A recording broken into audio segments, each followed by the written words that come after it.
So, before I proceed any further, I feel like I need to address the elephants in the room, or at least one elephant. Within the scope of 80s and 90s electronic and industrial music, there are a few bands that ended up transcending that genre. They crossed over, they got huge, they became household names, and back in the day, your parents might have even heard of them, if not actually been able to hum their big hit. There are two or three of these bands in my list of prospective things to discuss here, and it's about time I drag one of them out. It's Depeche Mode. In particular, their 1998 double live album 101, which was my introduction to the band. But first, some business. To quote the immortal Lemmy Kilmister at a conference where he was to discuss the future of music, what am I doing here? And what am I doing here with this podcast? It's been asked. I'm not sure I know the answer. I think what I'm doing is partially therapy. No one I know really wants to hear me lecture them about all the bands I love. And, I have all this knowledge that's stored away from many, many decades here now of all the music I've listened to over the years. And my friends are largely familiar with this stuff already. And, to be fair, my family probably just isn't that interested. But putting this stuff out there on the internet and talking about it lets me get it all off my chest in a fairly safe way. Just me hollering into the void, like John and Yoko doing scream therapy. On the other hand, I'm approaching each episode here as if I'm explaining the album to someone who has a mild interest, I'm making an argument for the album, why I like it, giving some context or stories, and hoping I can communicate what I see in it. And I realize that every generation likes their own music, and I'm not trying to convince anyone to like mine, who's not in my generation. But I guess in my head I'm imagining I'm speaking to a kid here. But I think I throw enough into this that even an older fan like me from back in the day might pick up a few interesting bits they didn't know about before.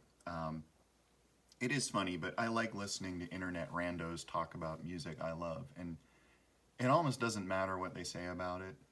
I find it weird just to hear another human being talking about something that I know about that's pretty niche, something that's pretty personal to me that I don't normally talk about, like something like your favorite albums, It's weird just to hear someone else actually pronounce the song titles and the musicians' names, and it occurs to me that, hey, I never really figured out how to pronounce that. But it's been a part of my life for 40 years. Why is that? And just hearing someone else's thoughts on the album and not reading about it on Wikipedia or some blog or something. There's something more interesting to me to actually hear it. It's like having a discussion with a friend. I follow a few of these folks on YouTube and on podcasts, and I guess they gave me an incentive to just do something similar, just to keep that conversation going. And who knows, maybe this show will inspire you to do the same. Lord knows if I can do it, anyone can do it. Okay, that should be all the encouragement you need. I'm all for more focused niche content on YouTube. In my opinion, it's been overrun by so-called influencers who are all about ad revenue and making a buck in eyeballs. That's all they care about. They all have some kind of catch. They're spending their advertising millions on stunts that yield even more advertising millions, Who knew you could make a living doing that? Just empty, vacuous content. And few seem to be talking about anything personal, expressing something about their life or their experience, even something as low stakes as expressing an opinion on a 40-year-old album. So all the thumbnails that are coming to me over YouTube through the stupid algorithm are just full of big, bright clickbait letters like, "You'll never believe what happens," and "Caught by the cops while bungee jumping off a Walmart," and here's some crap I bought or some stuff I ate for dinner. Um, the music commentary that I see, that's just sort of dredged up, is pretty much limited to either old interviews or, that were just ripped off VHS tapes, or videos of people reacting to songs. I don't get that at all. Who the hell cares to see someone reacting to a song? Like, uh, why is that interesting to anybody? I have no idea. And how those kind of videos like aren't copyright violations is anyone's guess. And I know people are making original content that doesn't have copyright violations that are getting taken down for copyright violations. So YouTube, get a grip, okay? And it's time that we, the people, take YouTube back as a platform, because it's really become the cable TV of the internet.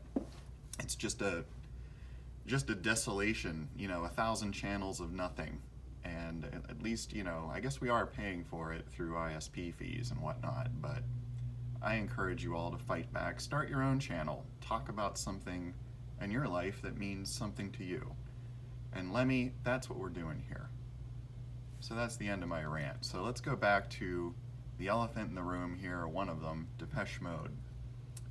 When did I first hear Depeche Mode? So once again, we're going to step into the Wayback Machine. This time we're going to set it to 1990.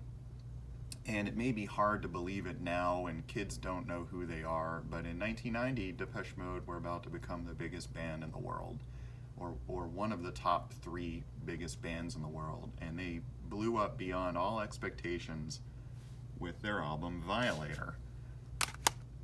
Even my parents could hum Enjoy the Silence and weren't wholly unfamiliar with it, and I distinctly remember hearing that song played over the PA at a local smallish amusement park and thinking, ah yes, they've arrived, Depeche Mode have arrived. But once again, and maybe for the last time, I heard them through my sister's fabled college boyfriend, the one with the extensive record collection, and I'm not going to talk about him anymore because who cares, right? But I made a crappy copy of Violator at the time on another cheap cassette tape, but I didn't really get into it. A few months after that, I was hanging out with a different friend, and I talked about this guy briefly in the Nights Are Ebb episode. He was from the big city, and therefore more sophisticated than the rest of us podunks. He moved to our much smaller town. I think it was in our senior year, so I'm talking about my senior year in high school here, probably. We became friends because I think we had some classes together, and we started studying and doing homework and such, and if I were being honest, I think he just wanted some help with his homework. He wasn't really, as it turned out, much of a student, but anyway, he was a big music fan, and he encouraged me, to listen to a bunch of bands that I never heard of at the time, and some were good, and some were less so. So Motorhead, good. Ray Lynch, who was this new age dude, maybe arguably not so good. Depeche Mode, good, okay. Nights Are Ebb, good. Except this friend of mine didn't have Violator. He had a double live album called 101, and that's it here. And it turns out that 101 was also a video, and he had it on a VHS tape, and of course we watched it a bunch of times, and he was explaining the concept of the band to me and everything. The video was odd in that it's less of a concert, and it's more of a documentary of the band touring the US for their album Music for the Masses, which came out in 1987. It's a weird documentary though, because it wasn't focused strictly on the band. About half of it focused on a group of these youngish fans who were following the band on tour.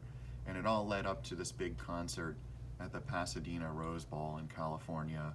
And that's the show that's here on this double live album. So this friend of mine saw Depeche Mode's Violator show in the big city, and Nights Are Ebb opened for them, and he was the one who was telling me all about that performance. And of course we watched 101, and he got me into them. So my first deep listen to Depeche Mode ended up being 101 and not Violator, even though I'm pretty sure Violator came out right pardon me, right around that time. So actually, I'm lying. If I'm being totally honest, I had heard Depeche Mode prior to that. Because I was familiar with their song "People Are People," which came out in 1984 on their album "Some Great Reward." I didn't love that song. I never bought it when it came out. I'm not even sure I knew which band sang it. I was pretty young at the time, but I definitely heard it enough on the radio that I at least recognized the song, and I could probably hum it back in the day. It was about that familiar to me. So when I got my hands on 101 and, I saw "People Are People" on the set list here, I thought, yeah, okay, it's those guys. I get it. And what did I know about Depeche Mode at the time? Well, I wasn't on the internet in 1990, so again, all I got of them was what I got from my friend and from watching 101, and what I picked up on was this, that there were 4 dudes in the band. Dave Gahan was the lead singer, and he was the one who wore white in the shows, and he had a deep voice, and at the end of every song he was sure to yell, "Thank you!" That was something that my friend called out for sure, and just thought was really polite of Dave to do that. Martin L. Gore was the songwriter. He was this smallish, quiet dude who sang all the cool ballads that made the ladies weak in the knees, and the guys too. For some reason, he wore a lot of leather and dresses in the shows. Then there was Andy Fletcher, who was another guy in the band who liked to clap a lot. And then there was Alan Wilder, who was the 4th guy. He seemed to be the technology whiz, as evidenced by a segment in the 101 video where he explains the functions of their keyboards and how they play the music live. So in the show, it was immediately clear watching 101 that they were mostly playing to a backing tape. And, per Alan Wilder later, about half the music was on the tape, including all the drums. And at the time, among my friends, that just seemed scandalous. Like, there was a lot of, "Dude, they have no drummer," and it just blew our minds, right? We were pretty sheltered in my little town. We weren't in the big city. We were, quite a ways away from the big city, and all we knew was rock and roll. And when you had rock and roll, you had a damn drummer in the back, flailing away. And we had all grown up with the Muppet Show, and everyone loved Animal the best, so therefore your band had to have a live drummer, just like Animal, right? It just only made sense. That's practically what rock and roll was. So if we had only realized then how many 80s bands either used drum machines or had a live drummer who actually didn't play on the albums, Def Leppard, it would have been pretty shocking. So anyway, mostly when they were on stage for this show, they were singing and playing keyboards. And as I said, Alan demonstrated their sampling keyboards could play back any sound, and the band took full advantage of that. So they built their songs around this time out of seemingly random sounds. They'd get to the studio and they would immediately ask where the kitchen was, because they went and raided the kitchen to bang on pots and pans. And that's actually how they came up with the rhythm track for "People Are People." They weren't using preset sounds at all. And neither were they really using synthesizers. So kids, technically, a synthesizer isn't just any old thing that looks like a keyboard that you plug into the wall. A synthesizer is a specific device that uses some kind of synthesis engine to produce a wide range of sounds, and that engine could be based on frequency modulation, or subtractive or granular synthesis, or wavetables. There are all different kinds, and some synthesizers use more than one. A sampler is not a synthesizer. It's just a glorified tape recorder, if you know what I mean. Some of you might remember tape recorders, but basically you record a sound and you play it back with the keys. There's no synthesis going on there. Depeche Mode, at least at this stage in their career in 1988, were using samplers on stage, not synthesizers. They did use synthesizers earlier in their career, for sure. I'm sure they used synthesizers to some extent to record the albums in the studio, but at least as far as playing it back at a show, they sampled everything. So every now and then, also, I should state that Martin L. Gore would pick up a guitar, but he wasn't doing flashy leads. They didn't really write songs with killer guitar solos in the middle. That wasn't the point at all. What he was almost always doing was just adding texture to the song that wasn't hugely obvious, you know, and a guitar gives you a certain kind of texture. It's a string that you're plucking or strumming, and it makes a particular noise that doesn't sound like pots and pans being thrown down the stairs, like the rest of their samples were for the most part. So to me, this whole approach to making music that I saw them taking was new and interesting for sure. And none of that would have come through or been obvious to me if we hadn't watched the 101 video to actually see how they were playing these songs live. That was fascinating to me as a kid who was interested in technology and computers, to see that, you know, you could make the music I love, the style of music I love, by using technology and computers, and to see how some professionals did that. That was a big deal. But like I said, between 101 and a huge push from radio pluggers at the time, they would soon rocket Depeche Mode into the stratosphere, in the US at least. And the funny thing is that at the time of this show, the Rose Bowl show in Pasadena, the band thought that this would be the apex of their career. And it definitely was a huge show, and it was one of the biggest, if not the biggest, they played at the time, and I think they talk about that in the video a bit. But little did they know what was going to be in store. That was just the beginning in some ways. So let's talk a little more about the album here. As I said, I originally copied my friend's 101 CDs to cassette tape, because that's what we did in the early 90s. The funny thing is that it didn't quite fit on a 90-minute tape. So let me explain.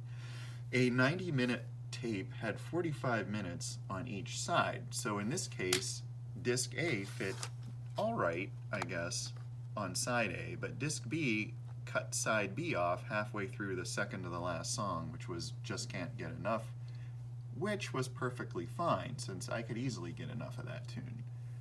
The upshot was that I didn't much listen to Everything Counts, which closes disc B, until I got a CD copy of my own. Again, that was just fine with me, not one of my favorite tunes, although I know it's a fan favorite. Please don't scream at me too much for saying that.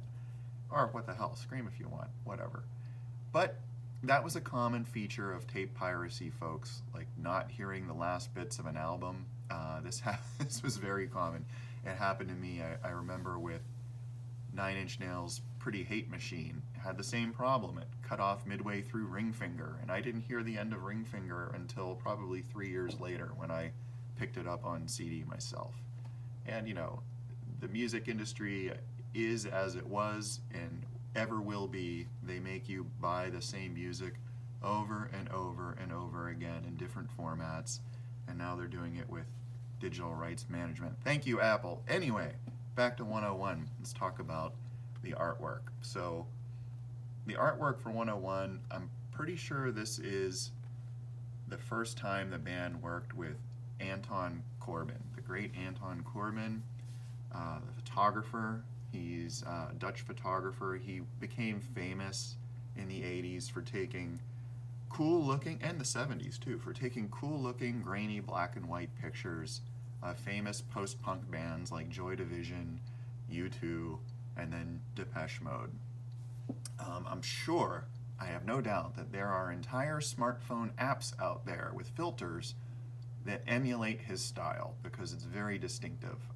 He would go on to design a lot of the Depeche Mode album in single sleeves. I think this might have been the first time that they worked with him, but he would do a lot after this, especially through the big part of their career. He'd direct a bunch of their videos, and he pretty much single-handedly designed the production elements of the 1993 Devotional Tour, which was probably the biggest tour they ever did. But here he was just getting started with them. The cover is just a shot of the merch booth at the show. So if you look carefully at it, you can see that, you know, shirts are $23, $10 for a program. You have pins available, $6. Those are 1988 prices, kids. You can expect to pay at least double that at a show these days. Let's crack this thing open. Not much going on in the sleeve to disc A. There's a, you know, shot of Dave on stage, and you get that same tiny Helvetica type that New Order loved to use. This very clean, sort of itty-bitty, formal-looking type, and a lot of negative space to kind of offset that. So that's all right. The back picture is just a picture of a Route 66 road sign. Presumably, you know, this is a hat tip to the fact that the show was recorded in Pasadena, California, or the fact that the B-side, the Behind the Wheel, was a cover of the old Bobby Troop tune, Get Your Kicks on Route 66. I guess Alan Wilder supposedly came up with the title of 101, and there were 3 reasons for that. So for a lot of people, this album would be an introduction of sorts to the band, you know, so it's like Depeche Mode 101. It's the college course, it's an introductory course. The other meaning is that US Route 101 famously extends down the West Coast and is commonly associated with California. And I guess the Pasadena show would be the 101st show of the tour. So pretty apt title. Look at the big brain on Alan. The second disc has a really plain cover, and it has a booklet of photos. Photo Mode by Anton Corbin is what it says. So take a look at some of these. There's Martin L. Gore on stage, picture of the Rose Bowl, picture of some fans. There's Alan and Fletch, Dave and the band. The band is with D.A. Pennebaker, who directed the 101 documentary. Dave's jackets. Here's Martin playing guitar and Fletch pretending to play guitar. Guess that's Dave feeling moody. And Dave après mode after a show. So there you go. A little bit of Anton Corbin photography in there. So let's just talk about the tracks, run down through them really quick. So we start here. It's a little confusing because they switch the colors on the back cover. That's just confusing to me. So disc A starts off with Pimp, which is this instrumental opener that was almost certainly just a backing track that was playing off a tape to give the band time to come out. I think that's pretty clear from watching the video. It goes right into Behind the Wheel. Now that's a great opener because it introduces each song element bit by bit, and it gradually kind of builds up the tension. The song's kind of very repetitive, but each voice comes in one at a time, so that makes it a good show opener. That goes into Strange Love, and this is a great track that just showcases all of their strengths. It's got solid songwriting, excellent sounds, great production. That leads into Sacred, you know, the classic Martin L. Gore song, equating religion with sex. Kids love it. It goes into Something to Do. This is what my friends and I asked ourselves all the time, so we felt very seen listening to this song. Blasphemous Rumors. It's one of Martin L. Gore's slow-ass ballads. I would usually skip this one, honestly. That went right into Stripped. Now, that's a pretty intense tune. The ending, if you watch the video, featured Martin L. Gore hitting some cool plastic panels that were rigged up as MIDI triggers, which caught our imagination somewhat. Like, what else could you do with MIDI? It was much cooler than just playing the sounds on a keyboard. That led into Somebody. I had a girl once force me to listen to that song, and I suspect she was trying to send me a message, but the message I got was that I appreciated Depeche Mode's faster tracks and not their schmaltzy ballads. And that rounds out this set with Things You Said, which is some sort of revenge fantasy in slow motion, I guess, sung by Martin L. Gore. Again, I like their faster songs. Maybe it's just me. Disc B starts with Black Celebration, just a classic track. It's their statement on being goth. Gotta love it. Shake the Disease, okay songs, but Nothing, one of my favorites, an underrated banger. It's refreshingly nihilistic. I especially like when the extra kick drums come in on the second verse. Remember, kids, God is saying nothing. That's what Martin L. Gore is telling you. Pleasure Little Treasure, pretty cool dancey tune. I think they must have borrowed Pink Floyd's quadraphonic setup for the intro where they pan the little synth noises all around the stadium using a joystick. That's kind of trippy. Wear headphones and listen to that. Again, People Are People is on here. The music is actually pretty great on that, and maybe even bordering on like industrial with the clangy kind of rhythm tracks. But man, the lyrics, I agree with Martin L. Gore, the lyrics kind of don't hold up. At least that's my opinion, and Martin L. Gore's. Question of Time, pretty cool, fast tune, lots of energy. That goes into Never Let Me Down Again. Okay, kids. Never Let Me Down Again. This is in the running for the greatest song ever, and the greatest performance ever. I mean, fight me, come on. This song is just a straight up banger. It's easily my favorite Depeche Mode song by a country mile, and I mean the kind of country mile depicted in the video for Never Let Me Down Again, which was directed by Anton Corbijn, by the way. I mean, damn, I mean, this track kills. The performance is nuts. According to legend, this is the first time Dave got the crowd to wave back and forth, which became a thing with them. And you can just watch this happen in real time, watching the 101 video. And my favorite part of that is the look on Alan Wilder's face when he realizes what's happening. And I think even he was taken aback, you know, like, holy cow, look at that. Anyone would be stunned. I mean, what a moment. And the song is just epic. I want to make an edit of this song that just goes on for about 12 hours. That'd be great. By the way, fun fact about this track too, Depeche Mode obviously sampled the big rock drums. And I know what you're thinking. Yeah, they sampled the drums from the opening two bars of Led Zeppelin's When the Levee Breaks. But no, you'd be wrong. They sampled them from the Beastie Boys' Rhymin' and Stealin', and the Beastie Boys sampled them from Led Zeppelin. So when you're watching this performance or listening to it, you're hearing some second generation samples of John Bonham banging out that leve beat from Beyond the Grave. I mean, yeah, just like smoke on that, you know. All right, well, yeah, give me a minute here. I gotta gather myself. Yes, okay, I'm good. A Question of Lust. Meh.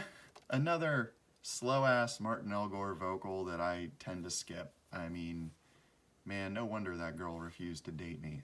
Master and Servant. I got pretty sick of this track just from watching 101, where they seem to cut to it over and over and over again.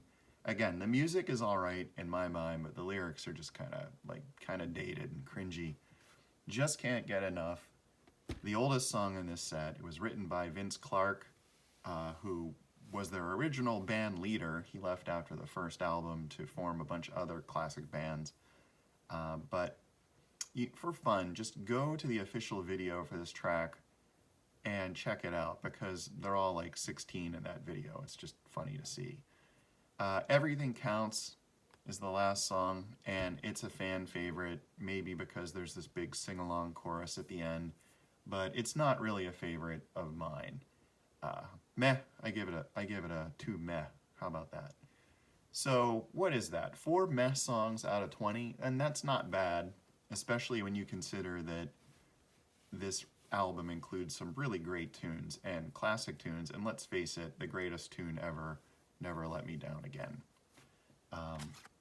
So there you have it, the track by track. And I think I say this every episode, but it bears repeating. This is not their best album.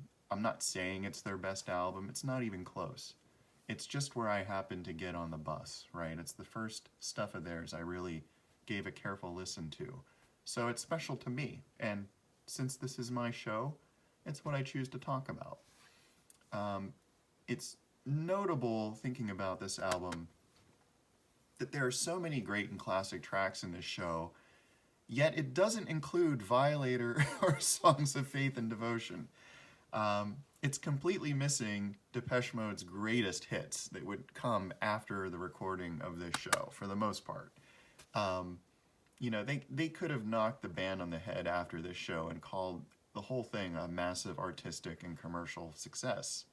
So, really, let's think about that for a minute. So think about how deep their catalog was at this point. They had 6 studio albums and, Lord knows how many singles, and they commanded an audience of that size through a 20-song set. And these days, you're lucky if a band plays 12 songs, unless, it's like The Cure. If it's The Cure, they're going to play at least 30 songs. And that's The Cure, folks. They're the best value for your show dollar. But again, they were poised here to scale to the very top. The very top, like the top of Everest before you had commercial climbing expeditions. A place that many people didn't even dare dream about. Top of the charts, world famous, dedicated fans for life, and all of the exciting and fun problems of ridiculous excess rock star lifestyles that go with such things. And they were going to do it all. But here in 101, they're already about as successful as a band from the UK could be in the United States at that time. Maybe with the exception of U2, who were riding pretty high in 1998, we got to admit, with the Joshua Tree and Rattle and Hum. And they were about to go through a transformation of their own. But I'd argue that Depeche Mode was about to displace U2 at the top. Maybe a feat that U2 would then repay later with Achtung Baby, but that's a different story. So, why do I love this album? It's a great snapshot of the band just before they were making it really big. I think it's a better compilation and best of than the bleeps and bloops of, catching up with Depeche Mode and the People Are People compilation albums here in the U.S. Just a better representation of the band.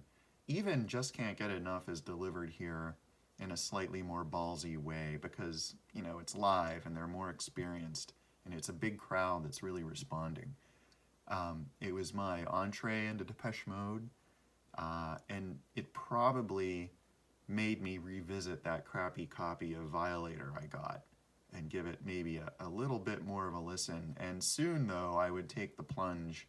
Before long, I would be at college scrounging in used record stores for Depeche Mode singles and playing them over and over in the jukebox at Pizza Hut. Where is the band now? Well, obviously, they went on to conquer the world after this recording and to do what most bands do after they conquer the world. What did Pink Floyd do after Dark Side of the Moon?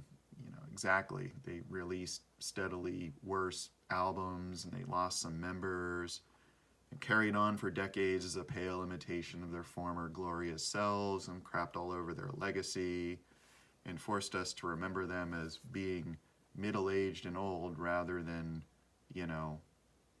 young as they were. So I'm sort of kind of joking, but seriously, I haven't listened to Depeche Mode much after they did Ultra, but I'll give you the thumbnail of what happened after this record in 1988. They ended up releasing their greatest album, in my opinion, Violator, with its 4 chart-topping singles. They released their second greatest album, Songs of Faith and Devotion, with several more chart-topping singles. They would famously embark on the devotional tour for about 2 years, the stresses and excesses of which would finally break the band. Alan Wilder would split, leaving the band without their built-in producer, the guy who largely shaped their sound with the help of Flood, who we talked about in the Nights Are Ebb episode. Dave Gahan would famously battle a strong heroin addiction. Is there any other kind of heroin addiction? Probably not. He would barely scrape through, and they would release their comeback album Ultra in 1997. In my humble opinion, that album had just one or two tunes that lived up to their previous work.